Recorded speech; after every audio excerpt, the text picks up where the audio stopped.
예, 안녕하세요. 이제 두 번째 제가 영상을 올릴 준비를 했고요. 일단 어떤 주제로 올릴까 좀 고민을 하다가 이 가정법이라는 거 있잖아요. 우리 영어에서 이제 문법 공부할 때 가끔 나오죠. 가정법. 요거에 대한 내용으로 제가 간단하게 어떤 개념을 좀 잡아드리고 개념을 좀 잡아드리는 게 좋겠다 이렇게 생각해서 그 가정법에 대한 부분을 오늘 준비했습니다.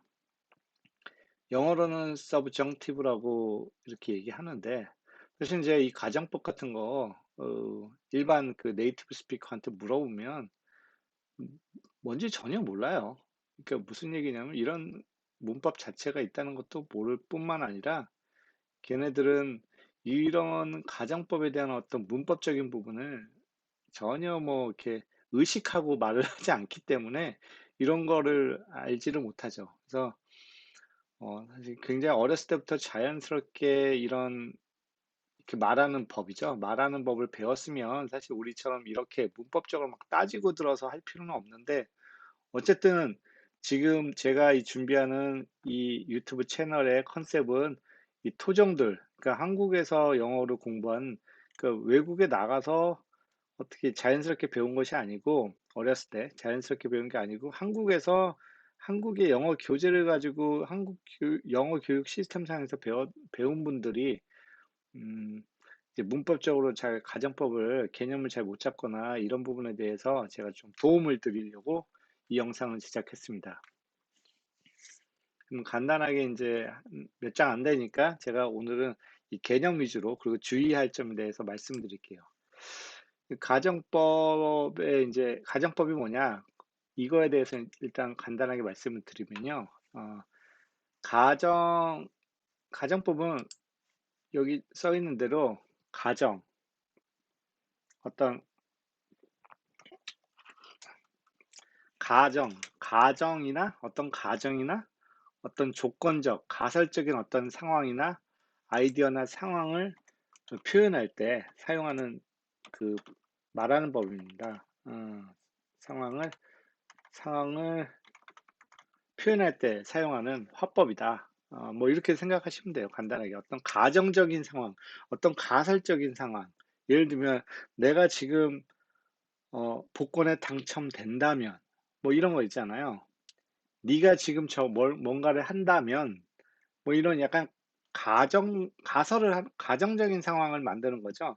실제 그런 게 아닌 언리얼이라고 얘기하는데, 이런 가정에 대한 것을 표현할 때 이제 가정법을 많이 사용하게 됩니다. 그런 것들이 어떻게 생겼는지 이제 쭉 보게 될 건데요. 첫 번째는 이제 대표적인 게, 가정법의 대표적인 게 가정법 현재 또는 가정법 과거라는 게 있어요.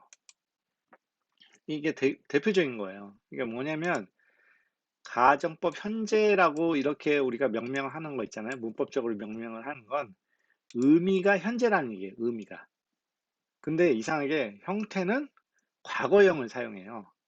그러니까 이런 과거형을 사용하는데 의미는 현재의 의미를 가져요. 이게 어떤 건지는 뒤에서 하나하나 이제 가정법 현재와 가정법 과거를 제가 말씀드리면서 얘기해 드릴게요. 가정법 과거라는 형태가 있어요. 이거는 가정법 과거라고 우리가 일반적으로 얘기하면 의미는 과거의 의미를 얘기해요. 과거의 어떤 내용을 얘기하는데 형태는 과거 완료의 형태를 띠고 있어요. 근데 이 얘기는 뭐냐면 해석을 이 가정법 현재의 경우에는 해석은 현재로 하는데 영어로 사용할 때는 그 형태는 과거형을 띈다. 이런 얘기예요. 그래서 가정법 과거라는 얘기는 의미는 과거에 일어난 일에 대해서 얘기하는데 형태는 과거 완료형의 형태를 띠고 있다. 뭐 이런 얘기거든요. 그래서 이게 구체적으로 어떤 건지는 다음 페이지에서 보도록 할게요. 그 다음에 이제 제가 자주 사용하는 가정에 관한 좀 특수한 표현들이 있어요. 특수한 표현들. 그러니까 좀 약간 틀에 박힌 표현들이 있어요. 예를 들면 If I were you, 내가 너라면. 원래 이런 경우에는, I에는 비동사 were이 쓰이지 않잖아요. 근데 이제 if I were you, 내가 너라면 뭐 이런 식으로 if I were to 뭐 이런 게 있어요. 가정의 상황을 만들어주는 어떤 자주 쓰는 형태의 폼이 있어요. 형태가 그런 것들에 대해서 좀 몇 개 우리가 보고요. 다 볼 수는 없고 몇 개만 좀 보고요. 그 다음에 이런 가정법에 대한 문법을 제가 좀 개념적으로 말씀드리는데 주의할 점이 있어요.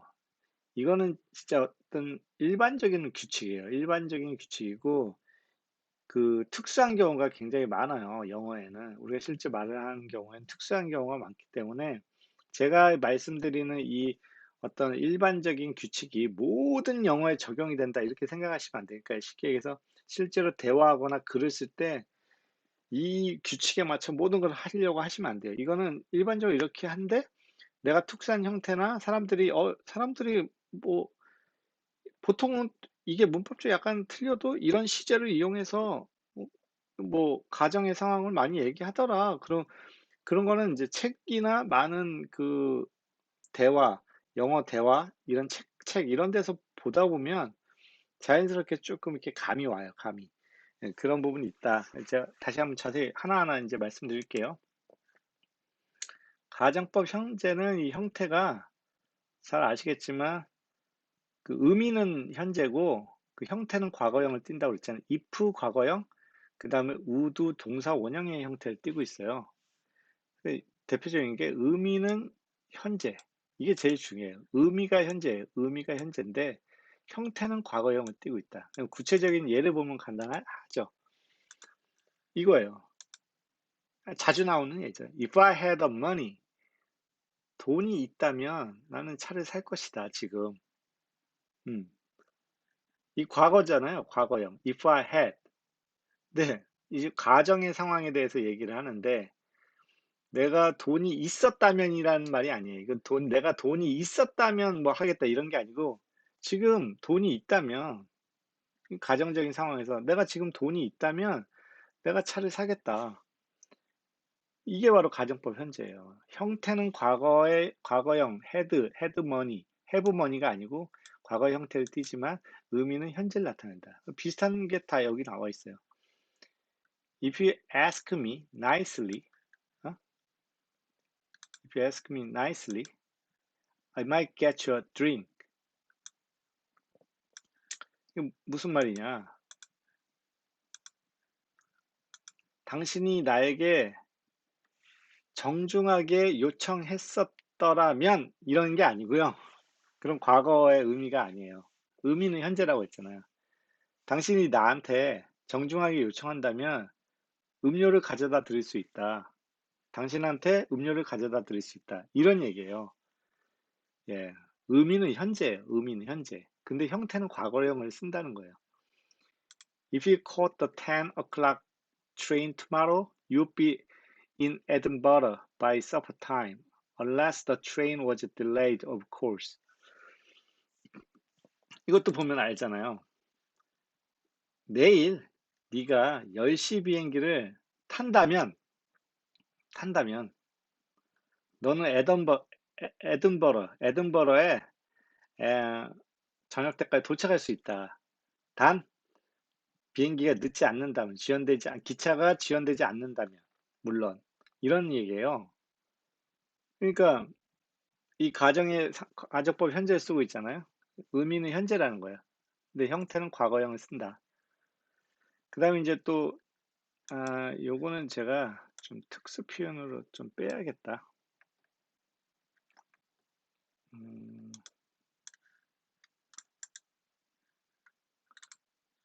요거는 이제 여기다가 놔야겠다.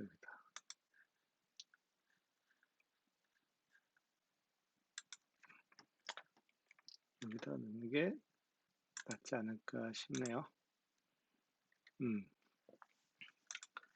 자, 이제 다시 돌아오면 다 마찬가지예요. 이제 I wish도 이거 가정법에 이제 많이 쓰이는 대표적인 형태거든. I wish.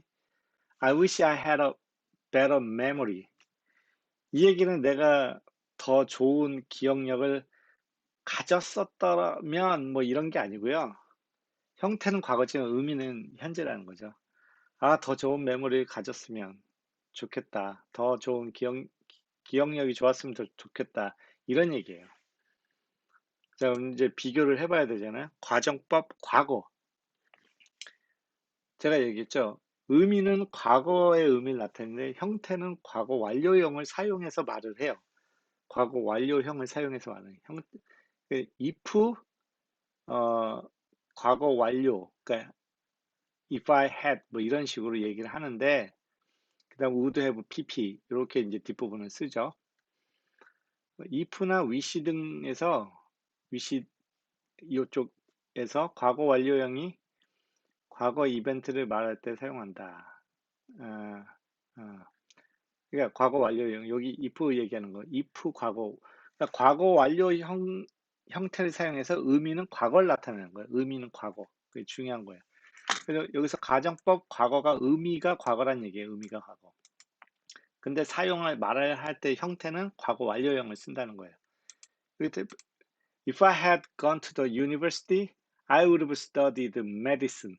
이런 내가 대학에 갔었더라면 과거에 내가 갔었더라면 나는 의학을 배웠을 것이다. 이런 얘기예요. If you had asked me, 네가 나에게 물어봤었으면 과거를 얘기하는 거예요. 이 형태는 지금 과거 완료 형태를 띠고 있지만 네가 나에게 물어봤었으면 I would have told you. 너한테 말을 해주었을 것이다. I wish you had told me the truth. 이 과거를 나타내는 거예요. 앞에 거랑 차이가 나잖아요. 나에게 진실을 얘기해 줬으면 좋았을 텐데 의미는 과거라는 거예요. 과정법 과거의 과거는 의미를 얘기하는 거고 형태는 과거 완료형을 쓴다. 요거를 제가 그 1번 강의에서 제 첫 번째 강의에서도 말을 했지만 영어에서는 형태와 의미가 일치하지 않는 경우가 상당히 많이 있어요. 그 과거형을 쓰지만 의미는 현재나 미래가 될 수 있다는 얘기예요. 그래서 그런 경우들을 좀 있다는 것을 인지를 하고 계셔야 돼요. 자, 그 다음에 이제 요런 아주 좀 약간 틀에 박힌 표현들 말고 우리가 또 자주 보는 표현들이 있어요. 이런 가정의 상황을 얘기하는 표현들이 뭐가 있냐면 You look as if you were just about to scream. 어, You look as if you were 이런 말 많이 쓰거든요. 여기를 과거형을 쓴단 말이에요. 근데 의미는 이 가정을 나타내기 위한 거지만 과거의 형태를 쓰지만 의미는 현재예요. 어, 너는 금방 소리 지를 것 같아 보인다. 뭐 이런 현재의 의미예요. 과거 형태를 쓰지만 뭐 예, 그런 거예요. 그 다음에 이제 If I were you, 내가 당신이라면 I should stop smoking. 이런 말 하잖아요. 내가 당신이라면 If I were you. 예, 과거형을 쓰지만 이게 현재라는 의미예요. 근데 어쨌든 이건 굉장히 틀에 박힌 표현이에요. 막 입에 붙어야 돼. 이거 뭐 과거니 뭐 과거 뭐 현재를 나타나기 위한 가정은 현재 의미로 쓰이는 가정은 무슨 과거 형태에서 이런 게 아니고 입에 그냥 딱 붙어버려야 돼. 많이 연습을 하는데. 그 다음 이제 또 되게 많이 쓰는 게 if you were to 이런 말 되게 많이 써요. if you were to. If you were to move your chair a bit, 당신의 의자를 조금만 옆으로 움직인다면 we could all sit down. 예, 이런 말 많이 쓰거든요. If you were to, 가정을 하는 거거든. If you were to move, 당신이 지금 이렇게 한다면 이런 거예요. 현재 의미예요. 그 다음에 이제 많이 쓰는 게 If it weren't for his wife money, he'd never be director. 그의 와이프의 돈이 없었더라면 그는 디렉터가 되지 못했을 거다. 그러니까 그게 없었더라면 이것 때문에 이 사람의 인생이 완전히 바뀐 거예요. 이런 가정을 할 때. 뭐가 없었더라면 이런 말 할 때 이런 약간 이 표현이 많이 써요. 이게 해석으로는 말이 안 되잖아요. 예, 뭐가 없었더라면 할 때 if it weren't for his wife money, 그의 와이프의 돈이 없었더라면, 예, 이거 그냥 나와야 돼요. 없었더라면 if it weren't for his wife money, he'll never be director. 그 인생이 완전히 바뀌었을 거라 그런 얘기예요. 그다음 if it hadn't been for your help, 당신의 도움이 없었더라면 과거에 없었더라면 I don't know what I have done. 내가 뭘 했을지 모르겠다. I don't know what I have done. 어? 너의 도움을 받아서 이거 할 수 있었다. 이런 얘기죠. 그다음에 이제 도치 형태로도 많이 사용해요. 도치 구문으로도 had I realized what you intend? 이 의미는 if I had realized 내가 과거에 그것을 깨달았었다면 그 사실을 과거에 몰랐던 그걸 알게 되었더라면 had I realized what you intend? 네가 말하려는 의도를 내가 알았었다면 뭐 이런 얘기예요. 과거의 의미예요. had I realized what you intended. 그 다음에 should로 시작하는 가정 이거 뭐 많이들 보잖아요. 예? Should you change your mind? 혹시 당신의 마음을 바꾼다면 뭐 이런 거잖아요. 음. should를 이용해서 가정하는 거 이거 많이 쓰잖아요. If you should change 당신의 마음을 바꾼다면 뭐 이런 거예요. should를 이용한 가정법에 가정을 나타내는 표현도 많이 나오죠. 그래서 이런 약간 독특한 형태의 if it weren't for his wife money, if it hadn't been for your help, 당신이 없었더라면, 뭐 이런 가정법이라는 게요. 그러니까 아까도 얘기했지만, 입에 붙어야 돼. 그러니까 제가 약간의 원리는 말씀드렸잖아요. 가정법 현재는 그 현재에 대한 가정을 얘기하고 말하는데, 형태는 과거형을 쓴다. 뭐, 요런 약간 원리는 제가 말씀드렸어요. 근데 요런 이제 또 형태도 있고 지금 제가 보여드리는 이렇게 많이 쓰는 형태도 또 있고 그 외에도 사실은 되게 많아요. 약간 예외적인 듯한 것도 굉장히 많아요. 근데 그걸 다 말씀드리기는 어렵고 그 다 안다고 해서 영어를 할 수 있는 것도 아니에요. 그런 건 자연스럽게 책이나 이런 거 많이 보다 보면 이제 제가 말씀드렸 제가 얘기했던 그런 원리들하고 이렇게 생각해 보면 형태와 의미가 다를 수 있다. 이게 핵심이에요. 그래서 이제 마지막으로 제가 말씀드리면 앞에서 언급한 규칙은 절대적인 게 아니에요. 일반적인 규칙으로만 보셔야 되고요. 실제 현실에서 대화할 때는 그냥 과거형으로 뭐 과거형을 그러니까는 과거 완료형을 써야 되는 형태에다가 또 과거형을 막 쓰기도 하고 막 would 써야 될 때가 will 쓰기도 하고 뭐 굉장히 그리고 또 말할 때 어떤 뉘앙스에 따라서 if 아까 봤잖아요. 요 앞에서부터 if you should change, 예, if you should를 쓰기도 하고, 이런 하여튼 여러 가지 형태가 나올 수가 있어요. If you changed your mind, 당신이 마음 바꾼다면 이렇게 얘기할 수도 있겠지만 지금 if you changed your mind 또는 과거에 if you had changed 네가 마음을 바꿨었다면 과거에 뭐 이렇게 얘기할 수도 있겠지만 거기다 should를 이용해서도 할 수 있다고 여기 나와 있잖아요. should. 음, 그런 거 이렇게 다양한 형태가 나올 수가 있어요. 그래서 다양한 형태의 조합. 근데 형태와 의미는 음, 과거 형태가 나왔다고 해서 막 과거의 한국말로 막 바꾸려고 하시려면 안 돼요. 이 의미와 형태는 다를 수 있다는 거. 이거 분명히 아셔야 되고요. 그러니까 결국은 많은 외국인들의 사용 방법을 보고 우리가 이렇게 쓰더라 하는 거예요. 이렇게 쓰더라는 걸 알고 그냥 거기에 익숙해져야지 이런 문법적인 공부를 백날 이렇게 막 문법만 자꾸 늘어져 봐야 영어 실력이 늘지가 않아요. 그러니까 많은 형태를 좀 보세요. PDF 파일 같은 거 있죠? 영어로 된 책. 거기서 컨트롤 F로 컨트롤 F로 방금 전에 보였던 어떤 형태들 있잖아요. 그거를 검색을 해갖고 그 책에서 나오는 부분들만 쭉, 그냥 어떤 소설책이면 소설책에 나오는 부분들만 쭉 검토를 해보시면, 이거 어떤 식으로 사용되는지 대충 감을 잡을 수가 있어요. PDF 파일 같은 거, 영어 소설책이라든지 이런 걸 구해서 컨트롤 F로 if I had, 이거 찾아갖고 쭉 보세요. 아니면 if it weren't for 뭐 요것만 검색을 해본다든지 뭐 그런 많이 나오거든요. 그래서 그런 것들을 통해서 실제 예를 많이 보셔야 그 감을 얻을 수가 있어요. 언제 이걸 써야 되는지. 근데 이게 자연스럽게 계속 나와줘야 되거든요. 그래서 하여튼 마지막 주의는 꼭 신경을 써주시고요. 오늘 강의는 여기까지만 하겠습니다. 감사합니다.